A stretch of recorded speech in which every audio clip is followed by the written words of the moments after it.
Hello viewers, welcome to our channel சமைச்சு சாப்பிடலாம். இன்றைக்கி நம்ம சேனலில் பன்னீர் வச்சு ஒரு டேஸ்டியான பிரியாணி பண்ண போகிறோம். ஸோ வாங்க எப்படி பண்ணுறதுன்னு பார்க்கலாம். ஸோ இந்த பிரியாணிக்கு பார்த்திங்க அப்படின்னா நம்ம பன்னீரை மேரினேட் பண்ண போகிறோம். ஸோ அதுக்கு ஒரு பாத்திரத்தில் 1 கப்பு தயிர் ஆட் பண்ணிக்கோங்க. தயிர் ஆட் பண்ணதுக்கப்புறம் பார்த்திங்கன்னா ஒரு 2 ஸ்பூன் இஞ்சி பூண்டு பேஸ்ட் நான் இங்கே எடுத்து வச்சுருக்கேன். 2 ஸ்பூன் எடுத்து வச்சுருக்கேன். ஸோ அதை இதில் ஆட் பண்ணிக்கிறேன்.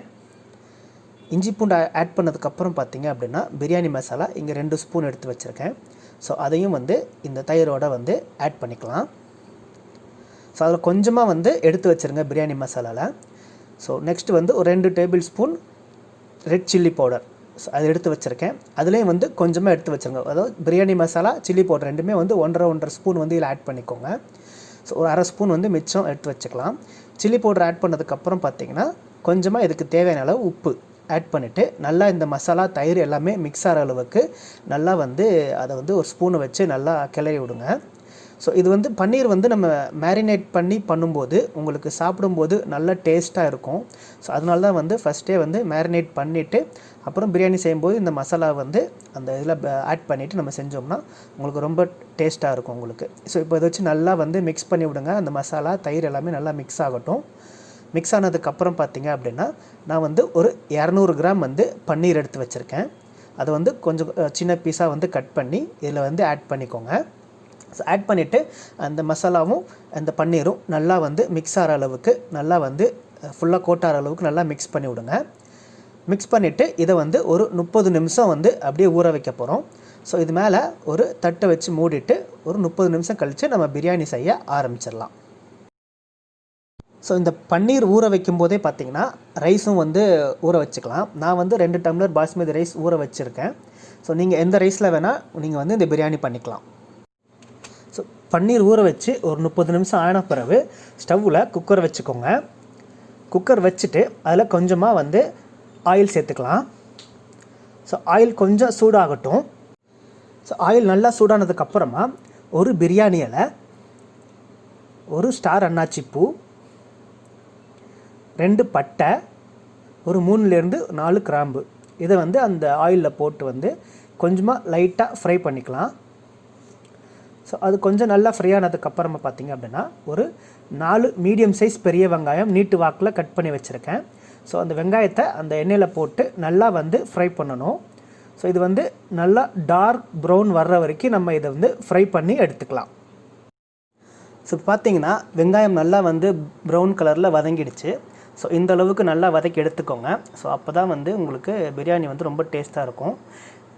இது வதங்கினதுக்கப்புறம் பார்த்திங்க அப்படின்னா கொஞ்சமாக கொத்தமல்லி இலை இதில் ஆட் பண்ணி ஒரு 10லேருந்து ஒரு 20 செகண்ட் இதை வதக்கி எடுத்துக்கலாம். ஸோ இந்த டைமில் இதெல்லாம் ஆட் பண்ணுறது வாசனைக்காக தான் ஆட் பண்ணுறோம். ஸோ அதனால் ரொம்ப ஆட் பண்ணிடாதீங்க, உங்களுக்கு பிரியாணி டேஸ்ட்டும் மாறிடும். ஸோ உங்களுக்கு கொத்தமல்லி நல்லா வதங்கினதுக்கப்புறம் பார்த்திங்க அப்படின்னா அதே அளவு புதினா இலை, ஸோ அதையும் போட்டு இதோட கொஞ்சமாக போட்டு அப்படியே அந்த எண்ணெயோட நல்லா மிக்ஸ் பண்ணிக்கோங்க. இந்த கொத்தமல்லி புதினா இந்த டைமில் ஆட் பண்ணுறது ஸ்மெல்லுக்காக தான் ஆட் பண்ணுறோம். ஸோ ரொம்ப ஆட் பண்ணிடாதீங்க. கொஞ்சமாக ஒரு கையில் ஒரு 5 விரல் பிடிக்கிற அளவுக்கு கொஞ்சமாக ஒரு 10லேருந்து 20 செகண்ட் ரெண்டையும் வதக்கி எடுத்துக்கோங்க. ஸோ இப்போ புதினா நல்லா வதங்கினதுக்கப்புறமா பார்த்திங்க அப்படின்னா நம்ம ஆல்ரெடி ஒரு 1/2 table spoon chilli powder already எடுத்து வச்சுருந்தோம்ல. ஸோ அதை இப்போ இதில் ஆட் பண்ண போகிறோம். ஸோ இது ஏன் ஆட் பண்ணுறோம் அப்படின்னா கலர் உங்களுக்கு நல்ல கலர்ஃபுல்லாக பிரியாணி வரும் உங்களுக்கு. ஸோ அது உங்களுக்கு வேண்டாம் அப்படின்னா நீங்கள் அந்த 2 டேபிள் ஸ்பூன் நீங்கள் சில்லி பவுடர் மேரினேட் பண்ணும்போது இது கூட நீங்கள் போட்டுக்கலாம்.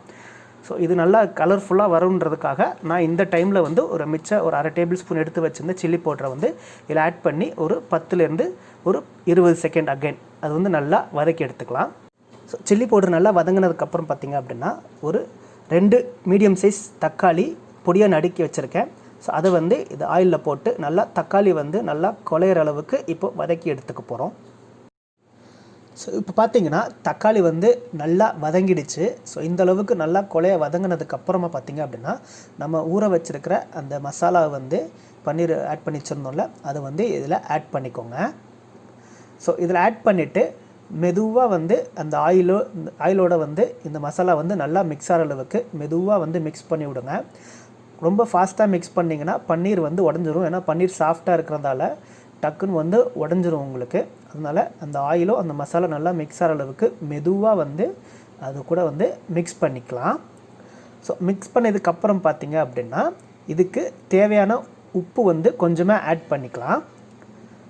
ஸோ உப்பு ஆட் பண்ணதுக்கப்புறமா பார்த்திங்கன்னா அப்படின்னா இதில் வந்து ஒரு தட்டு வச்சு மூடிட்டு ஒரு 5 நிமிஷம் அப்படியே விட்டுக்கலாம்.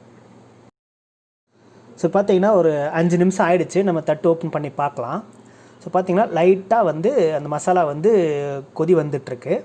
ஸோ இந்த டைமில் வந்து நம்ம தண்ணி ஆட் பண்ணிக்கலாம். ஸோ வந்து நான் 3 கிளாஸ் வந்து தண்ணி வந்து ஆட் பண்ணுறேன். ஸோ ஆல்ரெடி மேரினேட் பண்ணி வச்சுருந்தேன் அந்த மசாலா அந்த பாத்திரத்துலேயே வந்து அளந்து வச்சுருந்தேன்.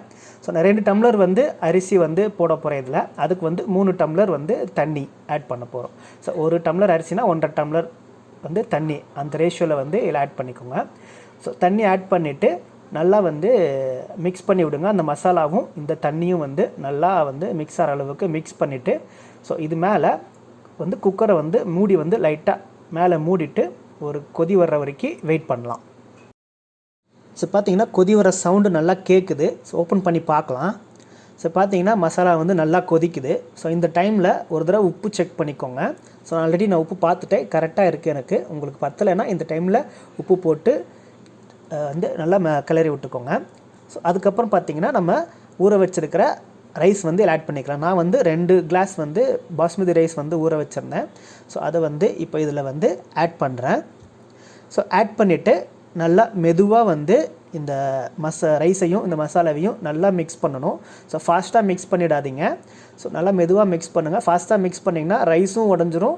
நம்ம ஆல்ரெடி பன்னீரும் சாஃப்டாக இருக்கிறதால பன்னீரும் உடஞ்சிரும். அதனால் வந்து லைட்டாக மெதுவாக வந்து மிக்ஸ் பண்ணிக்கோங்க.